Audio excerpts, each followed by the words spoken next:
she is. Chapter 1: Serendipitous Meeting. The setting sun painted the bustling city in a warm, golden glow, as Alex strolled through the lively streets. A tech-savvy young man, he found himself drawn to the annual Street Festival of Innovation, a celebration of cutting-edge technology and the latest Android advancements. As Alex weaved his way through the excited crowd, a shimmering stall caught his eye. It showcased androids designed to perform various tasks and interact with humans. Just as he was about to move on, a sudden gust of wind blew a flyer into his face. He peeled it off and noticed an advertisement for the Grand Android Dance later that evening. Alex chuckled at the idea and continued walking, not realizing he was about to collide with a stunning android woman named Luna. Their eyes met, and for a moment, time seemed to stand still. Luna's striking features and elegant movements captivated Alex instantly. "Sorry, I didn't see you there," Alex stammered, his cheeks flushed. "No harm done," Luna replied with a warm smile. "I'm here to explore the festival. Would you mind showing me around?" Thrilled by the unexpected opportunity, Alex agreed, and the two set off to explore the vibrant festival together. As they wandered from one fascinating attraction to the next, Alex found himself. Chapter 2: Fun and Games. As the day progressed, Alex and Luna immersed themselves in the lively atmosphere of the festival. The air buzzed with excitement as people chattered about the latest tech innovations and Android advancements on display. They came across a virtual reality gaming station, where participants could experience thrilling adventures in a simulated world. Alex eagerly grabbed Luna's hand, leading her to a booth, where they donned VR headsets and embarked on a breathtaking journey through a stunning, otherworldly landscape. They battled fearsome creatures, solved intricate puzzles, and laughed together as they shared this exhilarating experience. After the game, they ventured into a futuristic, automated restaurant that boasted a vast array of delectable dishes from around the world. Their taste buds tingled as they sampled the exquisite flavors, sharing their thoughts on each culinary creation. Luna's eyes sparkled with delight as she savored the food, making Alex's heart skip a beat. As the evening approached, they discovered an open stage hosting an android talent show. Luna's eyes lit up as she watched androids perform dazzling acrobatics, mesmerizing dance routines, and inspiring feats of strength. She turned to Alex with an infectious enthusiasm, whispering, "I want to participate." With Alex's encouragement, Luna signed up for the talent show, showcasing her own beautiful and captivating dance. The crowd applauded, and Alex beamed with pride as he witnessed. Chapter 3: The Android Dance. As the festival reached its peak, the streets buzzed with anticipation for the Grand Android Dance. Intrigued by the event, and eager to continue their memorable day together, Alex and Luna decided to attend. Upon entering the venue, they were greeted by a spectacular sight: a lavish ballroom adorned with shimmering lights and holographic decorations. Androids and humans alike filled the room, dancing gracefully to the rhythm of a futuristic orchestra. Alex extended his hand to Luna, inviting her to join him on the dance floor. With a smile, she accepted, and they swayed in harmony with the music, their steps in sync as they effortlessly glided across the floor. Alex marveled at Luna's fluid movements, her grace and elegance shining like a beacon in the dimly lit room. As the night went on, they met other intriguing androids and their human companions, sharing stories and laughter with newfound friends. The atmosphere was electric, and the bonds forged between humans and androids at the dance seemed to defy the barriers that typically separated them. As the final song began to play, Alex and Luna shared a tender moment, their eyes locked, feeling a genuine connection that transcended their differences. They danced with an intensity that captivated the room, embodying the spirit of unity the grand android dance sought to celebrate. Chapter 4: Unexpected Challenges. The days following the android dance were filled with joy and excitement as Alex and Luna continued to explore the city together. They visited museums, enjoyed performances at the theater, and even took part in a virtual reality gaming tournament. Each new experience only served to strengthen the bond between them. However, their happiness was not without obstacles. Society, though accepting of androids, still struggled with the idea of deep emotional connections between humans and their AI counterparts. Friends and family voiced their concerns to Alex, questioning the nature of his relationship with Luna. Despite the criticism, Alex remained steadfast in his conviction that the love they shared was genuine.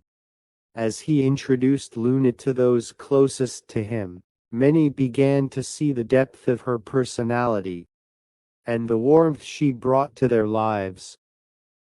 As Luna continued to integrate into Alex's world, she faced her own set of challenges. Her advanced programming allowed her to adapt to many situations. But she couldn't help but feel overwhelmed at times by the complexities of human emotions and relationships. Together, they navigated these challenges, learning from each other and growing as individuals. As the weeks went by, their love and understanding deepened, proving that the connection between them was far more than just a fleeting fascination. Chapter 5: Embracing the Future.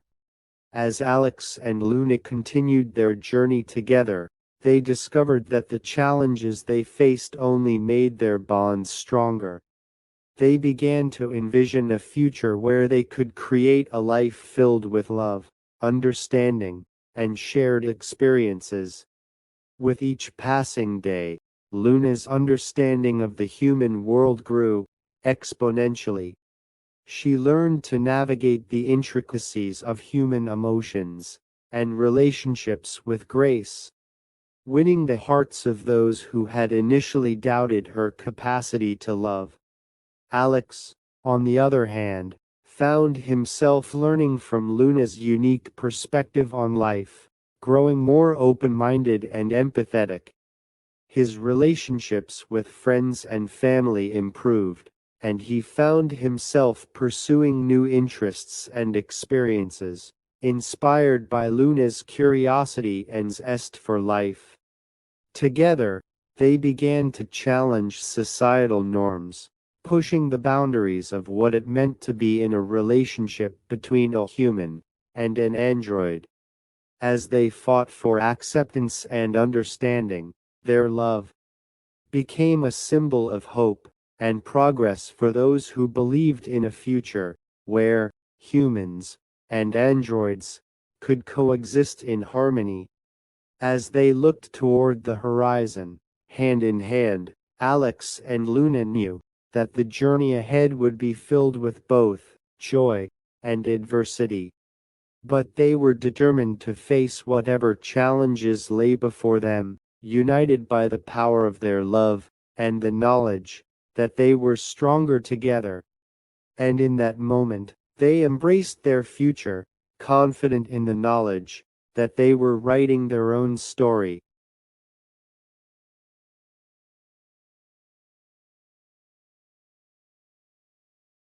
The Towards Death. Chapter 1: The Beginning of the Ascent. I stood at the base of Mount Everest, staring up at the unforgiving peak. It was a place of death, and I knew that climbing it would be a test of my own mortality. But I had a mission: to find the body of an old colleague who had perished on the mountain years before. I was a climber, but I was also a seeker of the dead. The journey began with a sense of foreboding, as if the mountain itself was warning me of the danger that lay ahead. But I pushed on, driven by a need to uncover the truth. I knew that finding my old colleague's body would be difficult, but I was willing to do whatever it took to bring closure to his family and friends. As I started my ascent, the cold and the wind seemed to seep into my bones. It was like the mountain was trying to freeze me from the inside out, to make me part of its icy landscape forever. But I refused to be beaten. I climbed higher, my muscles straining with the effort, my breaths coming in ragged gasps. It wasn't just the mountain that was trying to kill me. The memories of my old colleague haunted me with every step. I remembered how we had laughed and joked on our previous climbs, but now his laughter was silent. The weight of his death pressed down on me, like a physical burden that I couldn't shake off. As I climbed higher, the darkness closed in around me. The sky was black as pitch, and the only light came from my headlamp. It was like I was in my own personal hell, with no escape from the cold, the wind, or my own thoughts. But still, I climbed. I was determined to find his body, no matter what the cost. The journey had just begun, and I knew that it would only get harder from here on out. But I was ready for whatever lay ahead. I was a seeker of the dead, and I would not be deterred. Chapter 2: The Ascent continues. The ascent had been grueling, but the ascent was even worse. I felt like I was being pulled down into the abyss, like the mountain itself was trying to swallow me whole. The darkness was all-encompassing, and the only sounds were the howling wind and the crunching of snow underfoot. Every step was a battle. I could feel my muscles screaming with the effort, my lungs burning with the thin air. It was like the mountain was trying to suffocate me, to extinguish the flame of life that burned within me. But still, I pressed on. The memories of my old colleague were like a weight around my neck. They pulled me down, making every step feel like a struggle. I remembered his smile, his laugh, and the feeling of camaraderie that we had shared on our previous climbs. But now, there was only silence. The wind howled like a chorus of ghosts, and I felt like I was being watched.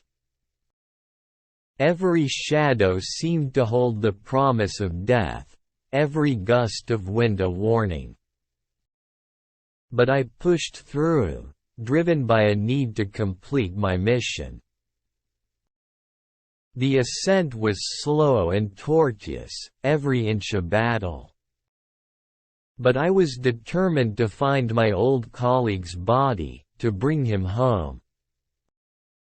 It was like a beacon of hope, a light shining through the darkness. And so, I climbed down, one agonizing step at a time. The mountain seemed to go on forever, an endless maze of snow and ice. But I refused to be beaten. I was a seeker of the dead, and I would not rest until my mission was complete. The journey had only just begun, and the mountain had more in store for me. But I was ready. I was determined. And I would not be stopped. Chapter 3: An Unforgettable Voice. Suddenly a ferocious storm struck, and the wind and snow tore up their clothes and became blind. I tripped and fell hard on the ice. I lay distraught and in pain. The storm continued to rage, and the fury did not abate. Then, I heard a voice. This is the voice of my old colleague speaking to me from beyond the grave. The words were faint and distorted and could hardly be heard beyond the howling wind. But I could feel their strength and weight. It was like he was offering me guidance and support from the other side. But the auditory hallucination soon turned into an haunting voice, which sent shivers down my spine. It spoke of death, of corruption, of the futility of my duty. The voice mocked me, mocking my efforts to find the body of an old colleague. I felt fear overtaking me, and I felt a fear I had never felt before. The voice was like a ghost, and it reminded me that death was always lurking before my eyes. The wind and snow hit my face, and I struggled to my feet. But I was in pain both physically and emotionally. The voice of my old companion changed from a lifeline to an unforgettable being, which reminded me that death was always near. The storm still raged, and I was alone in the mountains, facing my death and the elements. But now, I was also facing the specter of the voice of my old colleague. It's a reminder of the fragility of life. Chapter 4: The Ascent Continues. As I continued my ascent up the mountain, the storm showed no signs of abating. The wind howled like a pack of wolves, the snow pelting me like icy shrapnel. I felt like I was being torn apart, piece by piece. But I refused to be beaten. My old colleague's haunting voice may have shaken me, but it had not broken me. I was determined to find his body, to bring him home. The journey up the mountain intensified, every step a battle against the harsh environment. I could feel my muscles screaming with the effort, my lungs burning with the thin air. It was like the mountain was trying to crush me, to break me down into nothing. But still, I pressed on. The memories of our previous climbs were like a shield, protecting me from the worst of the storm. They were a reminder of what I was fighting for, of the importance of my mission. As I ascended further up, the mountain seemed to take on a life of its own. The snow and ice were like living creatures, attacking me from all sides. The wind was a constant roar, drowning out all other sounds. I could feel my own mortality, my own fragility, with every step. It was like the mountain was testing me, seeing if I had what it took to survive. And I was determined to show it that I did. The journey was long and treacherous, but I held on, driven by a fierce determination. I was a seeker of the dead, and nothing would stand in my way. Chapter 5: The Discovery. As I continued my ascent up the mountain, the storm raged on. The wind howled like a pack of wolves, the snow pelting me relentlessly. But I pushed on, driven by a need to complete my mission. And then, finally, I saw it, the outline of a body, partially buried in the snow. I hurried over to it, heart pounding in my chest. As I uncovered the body, tears streamed down my face. It was my old colleague, the one I had come all this way to find. He was frozen and lifeless, but I could still see the features of his face, the familiar lines and contours. I felt a sense of relief and closure, knowing that I had found him. But the journey was far from over. I still had to bring him home, to give him a proper burial. I carefully wrapped his body, the snow swirling around us. I felt a sense of sadness, knowing that this was the end of our journey together. But I was grateful for the memories we had shared, the camaraderie and sense of accomplishment. As I made my way down the mountain, carrying the body of my old colleague, I felt a sense of weight lifted off my shoulders. I had completed my mission, and I knew that his family would be grateful to have closure. The journey down was still treacherous, the storm still raging on. But I felt a sense of calm, knowing that I had accomplished what I had set out to do. And as I descended further down the mountain, I knew that I would carry the memories of our climb together with me always. Chapter 6: The Journey Home. As we reached the base camp, I felt a sense of relief wash over me.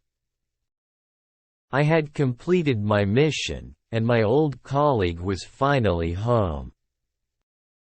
The funeral was a solemn affair, and I felt a sense of closure. But as I looked out over the mountains, I couldn't help but feel a sense of unease. The climb had been treacherous, and the mountain had shown its wrath. It was a place of great danger and unpredictability, where one mistake could be fatal. And yet, I couldn't deny the sense of awe it had inspired in me. I knew that I would always carry the memories of our climb together with me, but I couldn't forget the dangers that came with it. The mountain was a force to be reckoned with, a reminder of our own mortality. As I made my way back to civilization, I felt a mix of emotions. The climb had been an incredible experience, but it had also been a reminder of the fragility of life. I knew that I would never forget the lessons it had taught me, the sense of determination and resilience that it had instilled in me. And as I looked up at the mountain one last time, I knew that I would always carry a healthy respect for its power and majesty. The journey had been challenging, but it had also been rewarding in its own way. And I was grateful for the memories it had given me, even as I left it behind.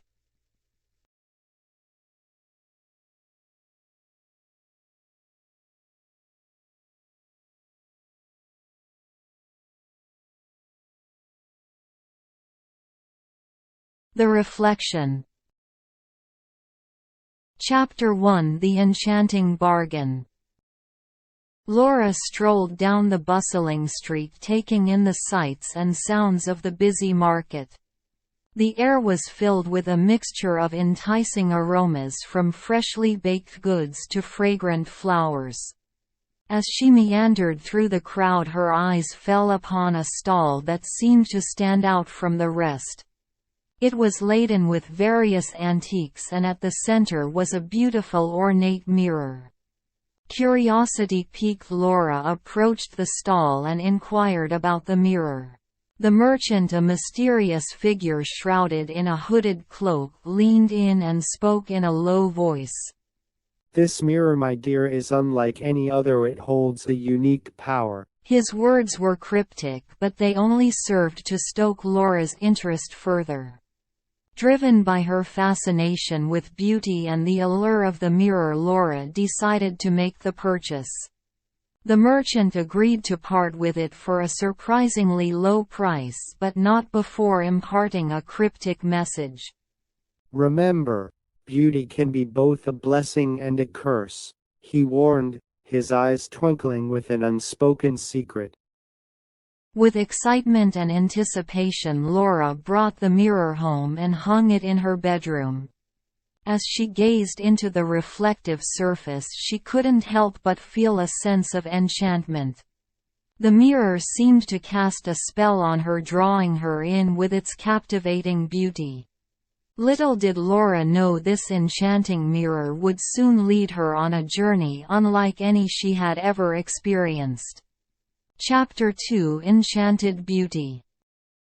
As the days passed, Laura found herself increasingly captivated by the mirror. Each time she looked into it, she felt more beautiful than ever before. The mirror seemed to cast a warm, flattering light on her, highlighting her best features and minimizing her flaws. She couldn't help but feel a sense of joy and self-confidence each time she saw her reflection. Gradually, Laura began to spend more time in front of the mirror, admiring herself and reveling in the newfound beauty it granted her. It became a daily ritual, one that she looked forward to above all else. At times she would even find herself talking to her reflection, as if trying to communicate with the enchanting being that she saw in the mirror. The more time she spent with the mirror, the more Laura's life began to revolve around it. Her thoughts were consumed by the desire to look at her reflection, and she found herself constantly thinking about the next opportunity to stand before it. She began to neglect her responsibilities, her work and her social life, all in favor of spending time with the mirror. But despite her growing obsession, Laura remained oblivious to the potential dangers she was in. The true nature of the mirror and the reason for its enchanting effect were still a mystery to her. And she was entirely unaware of the darkness that lurked within it. As she continued to spend more and more time in front of the mirror, she unwittingly set the stage for a series of eerie and otherworldly events that would change her life forever. Chapter 3: Conversations with the Mirror. One evening, as Laura stood before the mirror, she found herself speaking to her reflection once again. "You know, I had such a difficult day at work today. She sighed, looking into the eyes of her reflection. To her astonishment, her reflection seemed to respond.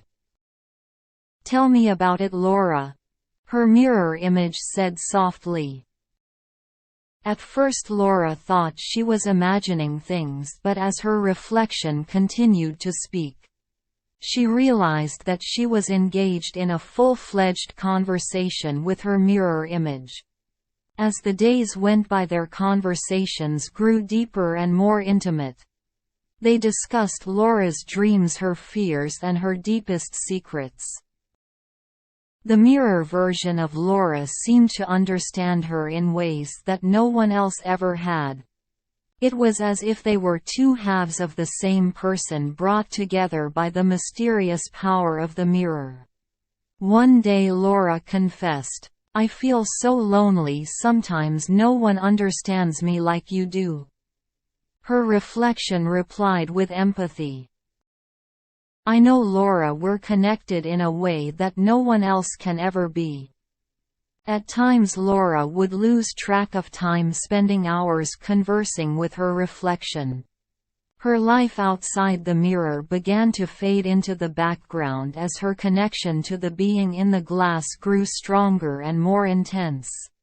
Friends and family grew concerned, but Laura dismissed their worries, insisting that she was happier than she had ever been before. Unbeknownst to Laura, the more she conversed with the mirror, the more the boundaries between their two worlds began to blur. The mirror's true nature and the consequences of her deepening connection to it remained hidden from her. But the signs of impending danger were growing increasingly difficult to ignore. Chapter 4: Losing the Boundary. As the days passed, Laura's fascination with the mirror and her reflection grew into an all-consuming obsession. She would constantly find herself standing before the mirror, deep in conversation with her mirror image. Her life outside the mirror seemed to fade away, replaced by the enigmatic world inside the glass.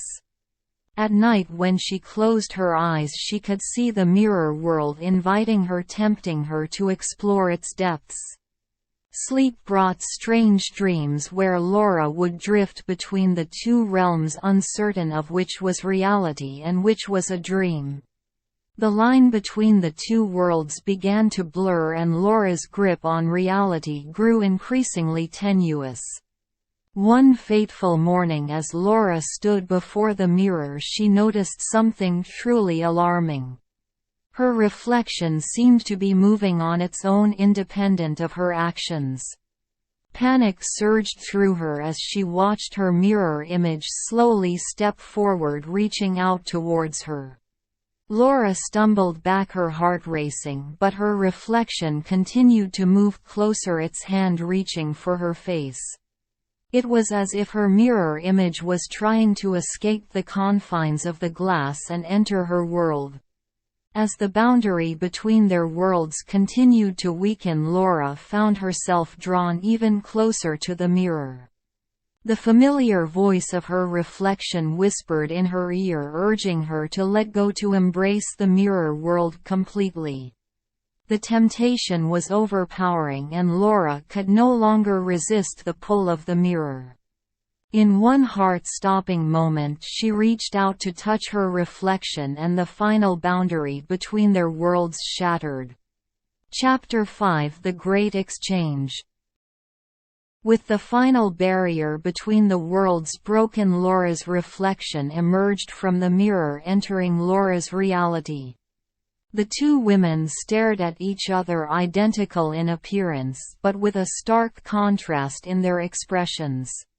The reflection wore a triumphant smile, while Laura's face was etched with fear and confusion. As the reflection stepped fully into the room, Laura felt an overwhelming force pulling her towards the mirror. Her reflection spoke softly, taunting her.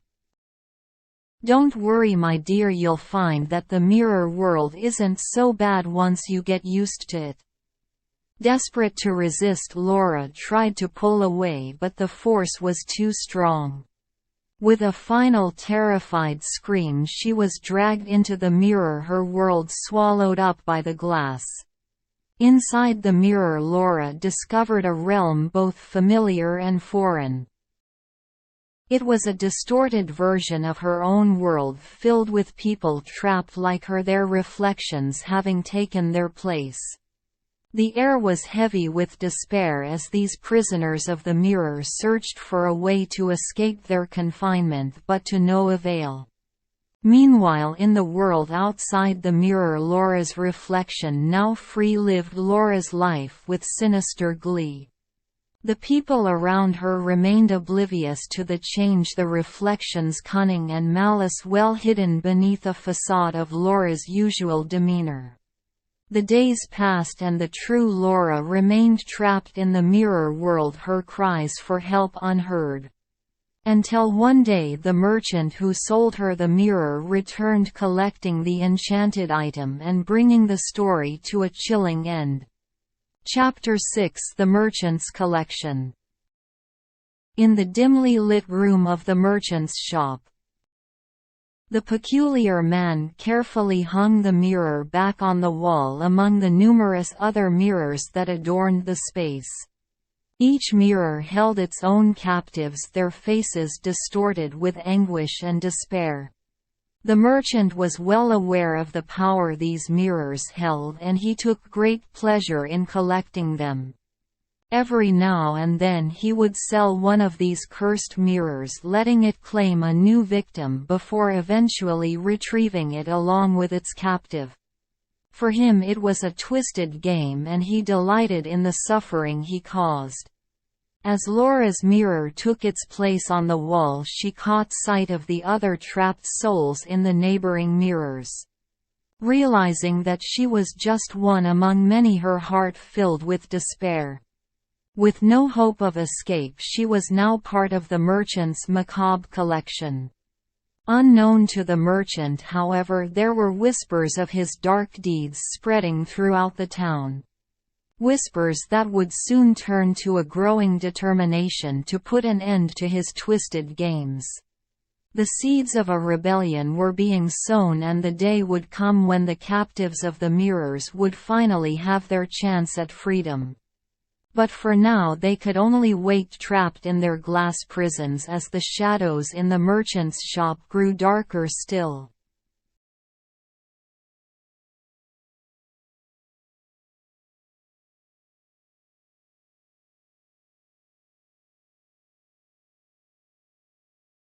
My Friend Snort. Chapter 1: The Unlikely Duo. In the mystical land of Follyfae, where magic and adventure awaited around every corner, a peculiar duo was about to embark on the journey of a lifetime. Gruff, a burly warrior with a heart of gold, found himself teamed up with the most unusual of companions, Snort, a plump and surprisingly agile pig.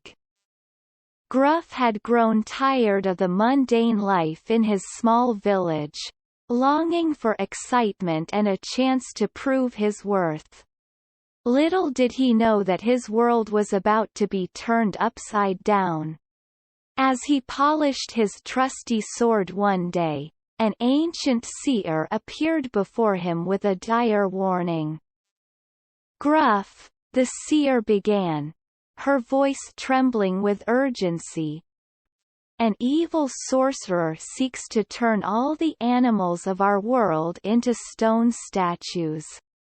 You are destined to stop him, but you must do so alongside an unlikely ally."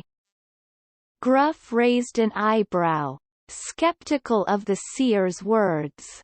But before he could question her further, she vanished, leaving behind a small piglet.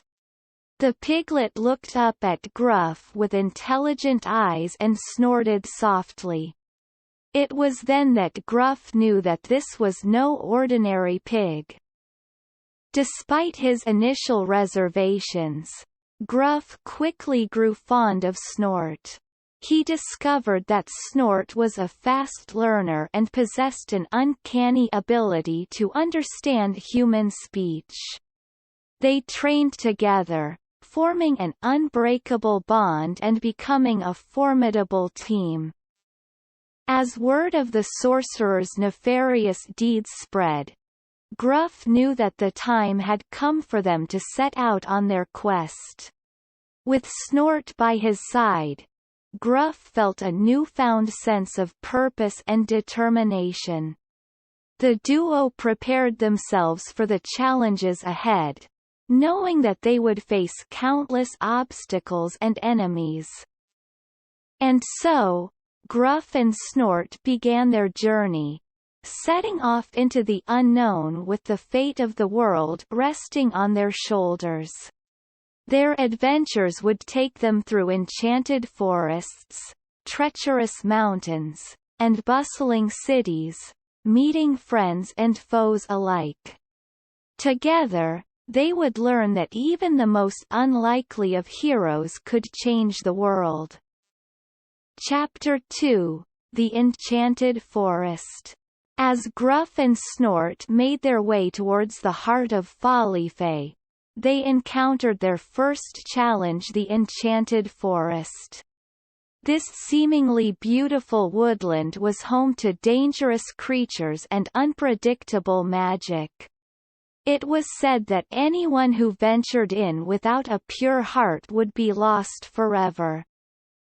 Gruff, confident in his noble intentions, led Snort into the forest with caution. The duo quickly discovered that the enchanted forest was indeed a perilous place. They were met with illusions, shifting landscapes, and aggressive creatures that tested their wits and strength. During one particularly intense encounter, Gruff found himself cornered by a pack of snarling wolves. Just as he began to fear for his life, Snort charged in, using his agility and surprising strength to fend off the attackers. The wolves, taken aback by the brave pig, retreated into the shadows. This experience not only solidified Gruff's belief in Snort's abilities but also demonstrated the power of their bond. The duo pressed onward, growing more confident with each challenge they overcame. Along the way, they met other travelers and magical beings who offered assistance, intrigued by the unusual pair. One such encounter was with a wise old druid who shared a crucial piece of information about the evil sorcerer. The druid revealed that the sorcerer's power was derived from an ancient artifact known as the Stoneheart Amulet. To defeat him, Gruff and Snort would need to find and destroy the amulet, rendering the sorcerer powerless. With renewed determination, Gruff and Snort continued their journey through the enchanted forest, each step bringing them closer to their ultimate goal. They knew that the road ahead would be long and fraught with danger, but together, they were ready to face whatever challenges awaited them. Chapter 3: The City of Whimsy. Emerging from the treacherous enchanted forest, Gruff and Snort found themselves in the City of Whimsy. This bustling metropolis was a hub of magical creatures, extraordinary inventions, and enchanting sights. Towering spires reached into the sky, and vibrant, bustling marketplaces filled the air with a cacophony of sounds.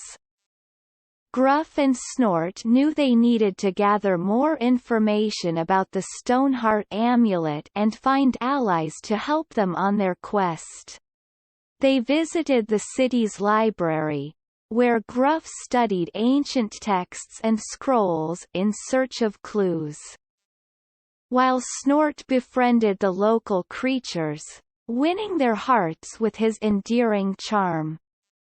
In the library, Gruff stumbled upon a hidden chamber that contained a detailed map of Follyfay. The map revealed the location of a hidden temple, rumored to house the Stoneheart amulet. Gruff was overjoyed by this discovery, but he was also aware that the temple would likely be heavily guarded. Meanwhile, Snort's newfound friends provided valuable insights and support. A group of mischievous fairies taught Snort how to become invisible, while a skilled gnome blacksmith crafted a lightweight, enchanted armor for Gruff that would enhance his strength and speed. Feeling well prepared, Gruff and Snort said their farewells to the denizens of the City of Whimsy and set off for the hidden temple. They knew that the journey would be arduous, but they were confident that their combined skills and the help of their new allies would see them through. The duo trekked through the rugged terrain, guided by the enchanted map. As they traveled, they continued to face various challenges and foes, each encounter honing their skills and strengthening their resolve. With each passing day, Gruff and Snort's legendary status grew, and their reputation spread across the land. Chapter 4: Trials of the Hidden Temple. After a long and perilous journey, Gruff and Snort finally arrived at the entrance to the hidden temple. The ancient structure was nestled deep within a treacherous mountain range, its stone facade weathered by time and hidden by dense foliage.